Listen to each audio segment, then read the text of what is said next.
दोस्तों, हिंदी मंजूषा चैनल पर आप सबका स्वागत है। चलते हैं कहानी मंच की ओर। आज की छोटी सी कहानी जो कि जीवन के प्रति आपकी सोच बदल सकती है। अनुभवों के पिटारे में से आज जो कहानी निसरत हुई है वो फेसबुक मित्र संजय मिश्रा जी के द्वारा प्रदत्त है। कहानी का शीर्षक है लड़का है तो चिंता क्या। आज हमारे समाज में यह एक आम सोच है कि अगर हमारे पास लड़का है तो हमें क्या चिंता,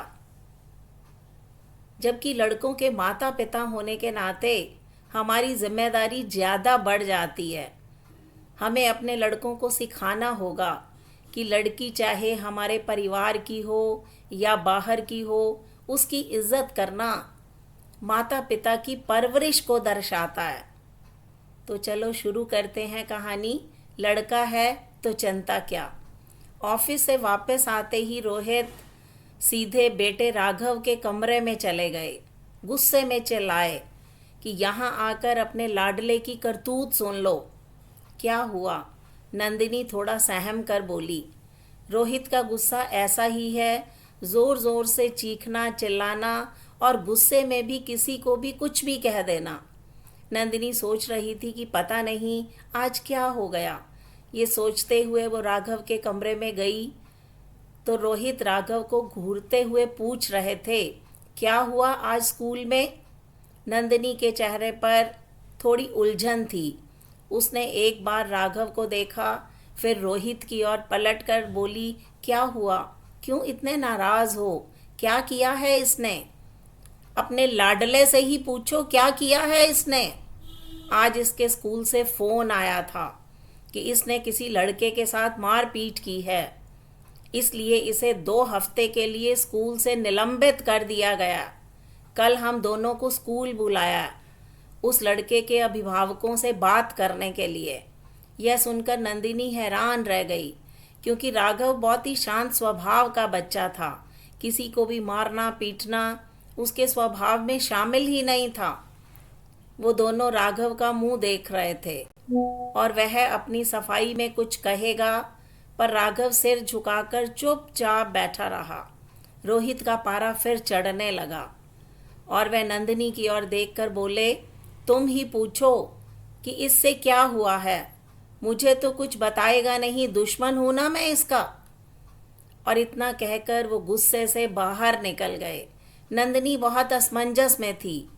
एक तो उसे यह समझ नहीं आ रहा था कि राघव ने क्या किया, दूसरा रोहित का व्यवहार उसे परेशान कर रहा था।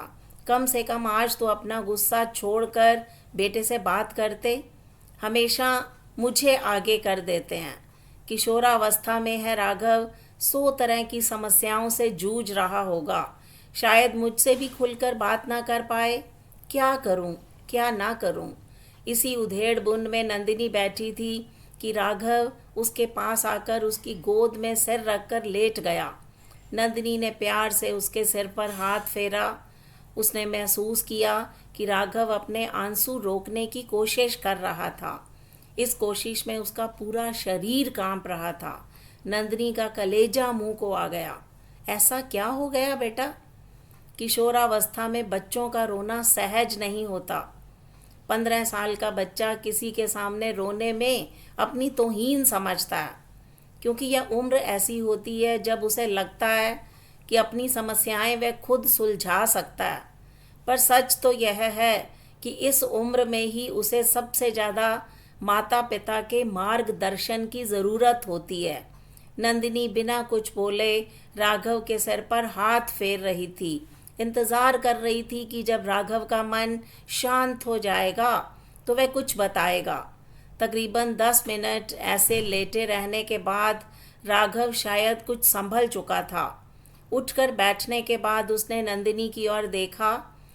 बहुत धीमी और दृढ़ आवाज़ में बोला, माँ, आज जो कुछ भी हुआ है उसके लिए स्कूल से मुझे जो भी सज़ा मिलेगी मुझे मंजूर है। आपने ही सिखाया है कि गलत काम होते देख चुप रहने वाला उतना ही दोषी होता है जितना गलत काम करने वाला। यह कहकर उसने नंदिनी को बताया कि आज स्कूल में स्पोर्ट्स पीरियड ख़त्म होने पर उसकी दोस्त प्रिया कपड़े बदलने गई तो सुमित ने, जो पहले भी प्रिया को परेशान करता रहता था, खिड़की के झरोखे से उसकी वीडियो बनाने की कोशिश की। मैंने और मेरे दोस्तों ने उसे पकड़ लिया, उसका फ़ोन छीनकर वह वीडियो डिलीट कर दी। इसी झीना झपटी में सुमित को चोट लग गई। हमने इस बारे में किसी से शिकायत नहीं की क्योंकि प्रिया ने हमसे वादा किया था कि इन सब के बीच उसका नाम ना आए, नहीं तो उसे ही स्पोर्ट्स से अपना नाम वापस लेना पड़ेगा, क्योंकि लड़कियों की गलती निकालना बहुत आसान होता है। सुमित ने हमारी शिकायत कर दी क्योंकि वीडियो तो डिलीट हो चुका था, हमारे पास कोई सबूत नहीं है। अपनी बात कहकर राघव अपने कमरे में चला गया। नंदिनी ने नज़र उठाकर देखा तो रोहित सारी बातें सुन रहे थे। अब तक उन्हें यह भी बात समझ आ चुकी थी कि राघव और उसके दोस्तों की कोई गलती नहीं है। उन्होंने नंदिनी का हाथ अपने हाथों में लिया और बोले, चिंता मत करो, कुछ नहीं होगा राघव को, कल मैं बात करूँगा प्रिंसिपल से। जैसे तैसे रात बीती। अगले दिन प्रिंसिपल के ऑफिस में सारे बच्चे, उनके अभिभावक भी खड़े थे। नंदिनी यह देखकर हैरान थी कि सुमित के माँ बाप की त्योरियाँ ऐसे चढ़ी हुई थी मानो राघव और उसके दोस्तों ने पता नहीं कितना बड़ा जुर्म कर दिया हो। उन्हें यह एहसास ही नहीं था कि उनका बेटा गलत रास्ते पर जा रहा है। सबके आ जाने के बाद प्रिंसिपल ने बात करनी शुरू की तो रोहित ने उनसे इजाज़त लेकर सुमित का फ़ोन मांगा। पहले तो सुमित ने यह झूठ बोल दिया कि वह स्कूल में फ़ोन लेकर नहीं आता, पर उसके बैग की तलाशी से फ़ोन उसके पास से निकला। रोहित ने फ़ोटो गैलरी में रिसाइकिल बिन पर क्लिक किया तो डिलीटेड फ़ोटो मिल गया। शायद हड़बड़ी में किसी को याद नहीं रहा कि बिन में डिलीटेड वीडियो होगा। रोहित ने बिना कुछ कहे वीडियो प्रिंसिपल के सामने रख दिया। इसके बाद कुछ भी कहने सुनने की ज़रूरत नहीं पड़ी। प्रिंसिपल सर ने सुमित को इस हरकत के लिए स्कूल से निलंबित कर दिया और राघव और उसके दोस्तों की तारीफ़ की कि उन्होंने प्रिया का नाम किसी के सामने आने नहीं दिया।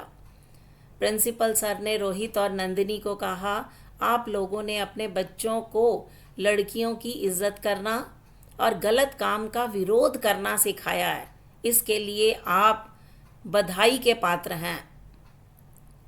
और धीरे धीरे सुमित और उसके माता पिता ने अपना सिर झुका लिया। यह देख नंदिनी उनके पास आई और बोली, हम सभी माता पिता अपने बच्चों को अच्छे संस्कार देना चाहते हैं, पर आजकल का माहौल ऐसा है कि बच्चों के बिगड़ने में वक्त नहीं लगता, इसलिए हमें उनकी गतिविधियों पर ध्यान देना होगा। हमारे समाज में ये आम सोच है कि अगर हमारा लड़का है तो चिंता क्या, जबकि लड़कों के माता पिता होने के नाते हमारी जिम्मेदारी और बढ़ जाती है। हमें अपने बच्चों को सिखाना होगा कि लड़की चाहे हमारे परिवार की हो या किसी और परिवार की, उसकी इज्जत करना माता पिता की परवरिश को दर्शाता है। हम दोनों बेटों वाली माएँ हैं, हमारी जिम्मेदारी और भी ज़्यादा है। हम दोनों को अपने बच्चों को समझाना होगा। अगर आज हम छोटी उम्र से ही उनको यह सिखा देंगे तो शायद आने वाले वर्षों में कोई निर्भया, कोई प्रियंका फिर बेमौत नहीं मरेगी। यह सुनकर सभी माता पिता ने सहमति से सिर हिलाया और संकल्प किया कि माता पिता को अपने बच्चों को सही मार्गदर्शन देना चाहिए। तो ये थी परवरिश से संबंधित कहानी।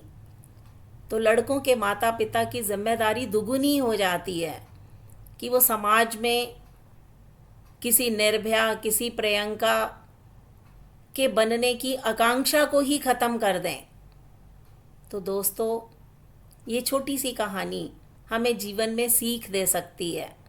आपको कहानी कैसी लगी, अपनी प्रतिक्रिया दीजिए, चैनल को सब्सक्राइब कीजिए। मिलते हैं अगली वीडियो में। तब तक के लिए बाय बाय।